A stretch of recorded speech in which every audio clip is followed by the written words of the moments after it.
बर्बरीक कौन थे और प्रभु श्री कृष्ण ने बर्बरीक का सिर क्यों काटा था? पौराणिक कथा के अनुसार बर्बरीक घटोत्कच के पुत्र और भीमसेन के पौत्र थे।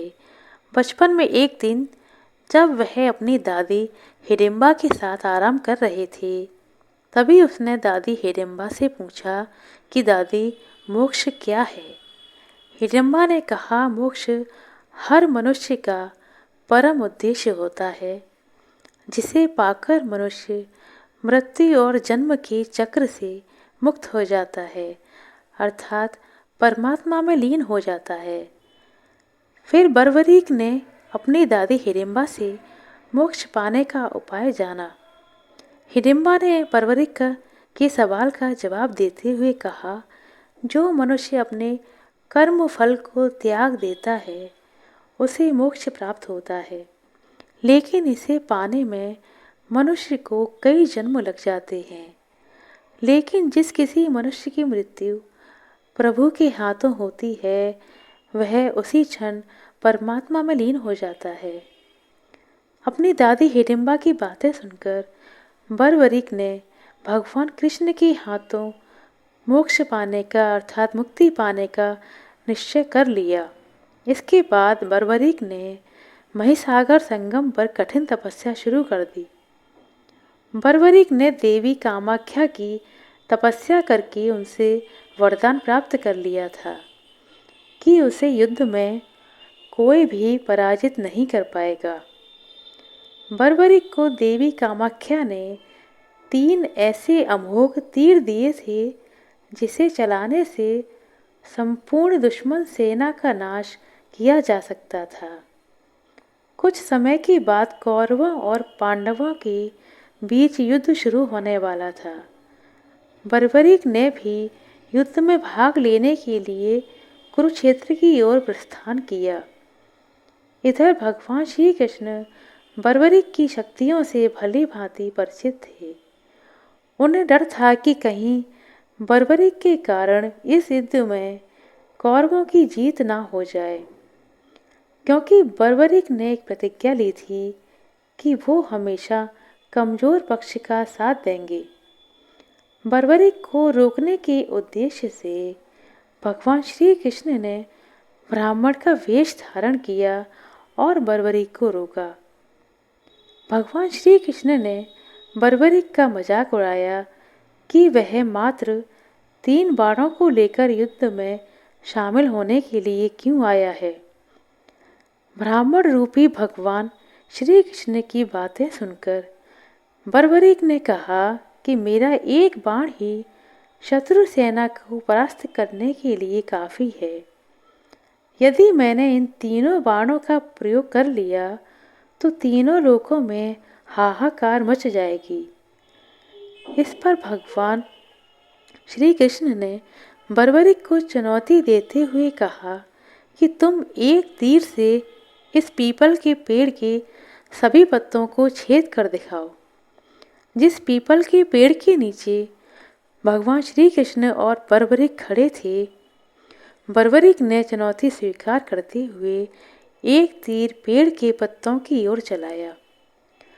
एक तीर ने ही क्षण भर में पेड़ के सभी पत्तों को भेद दिया। बर्बरीक के पराक्रम को देखने के लिए प्रभु श्री कृष्ण ने एक पत्ता अपने पैर के नीचे छिपा लिया था। उस पत्ते को भी भेद दिया गया। बर्बरीक की यह शक्ति देखकर प्रभु श्री कृष्ण ने बर्बरीक से कहा कि वह युद्ध में पांडवों अर्थात धर्म की ओर से ही लड़े। परंतु बर्बरीक ने कहा कि वह अपने वचन से बंधे हुए हैं कि वह युद्ध में कमजोर पक्ष का ही साथ देंगे। इसके बाद बर्बरीक ने एक बाण पांडवों के शिविर की ओर चलाना चाहा, लेकिन श्री कृष्ण जी ने धर्म की विजय के लिए सुदर्शन चक्र से बर्बरीक का सिर उनके धड़ से अलग कर दिया। फिर भगवान श्री कृष्ण ने कहा कि बर्बरीक, तुमने कमजोर परंतु अधर्मियों का साथ देने की प्रतिज्ञा करने की वजह से मुझे विवश कर दिया कि मैं अपने हाथों से तुम्हारा वध कर दूं। बर्बरिक ने भगवान श्री कृष्ण से कहा, प्रभु, मेरा तो मुख्य उद्देश्य आपके हाथों से मृत्यु प्राप्त करना था।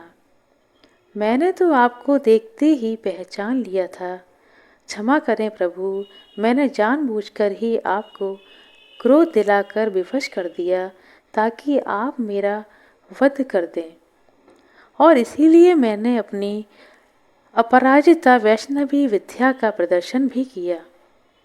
आपके हाथों मेरा वध हो, इसके लिए ही मैंने कठिन तपस्या की थी। बचपन से ही मेरी इच्छा थी कि मेरा वध आपके हाथों के द्वारा हो। भगवान श्री कृष्ण ने कहा, बर्बरीक, तुमने बड़ी तपस्या से जो अस्त्र प्राप्त किए थे मुझसे युद्ध करने के लिए ताकि मैं तुम्हारा वध कर सकूं, उसी तपस्या और मोक्ष के लिए तुम्हारी लगन ने तुम्हें मोक्ष के योग्य बना दिया। विधि ने तुम्हारे मोक्ष का यही समय तय किया था, इसलिए तुम मुझसे मिले और मैंने तुम्हारा वध कर दिया।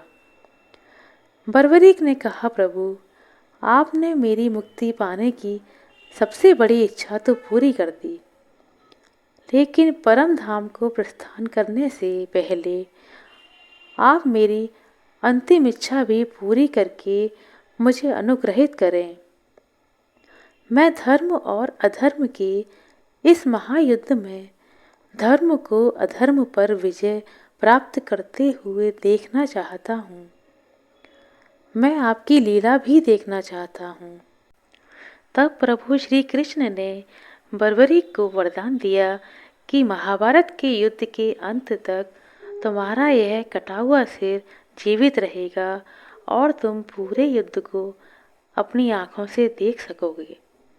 आगे चलकर यही बर्बरीक खाटू श्याम बाबा के नाम से जाने गए और हारे का सहारा बने।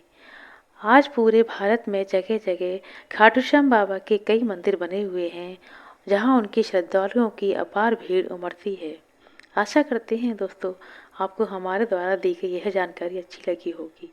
यदि वीडियो अच्छा लगा हो तो कृपया लाइक करें, शेयर करें। चैनल पर नए हैं तो सब्सक्राइब कर लें। अपना कीमती समय देने के लिए बहुत बहुत धन्यवाद। मिलते हैं अगली वीडियो में, तब तक के लिए नमस्कार।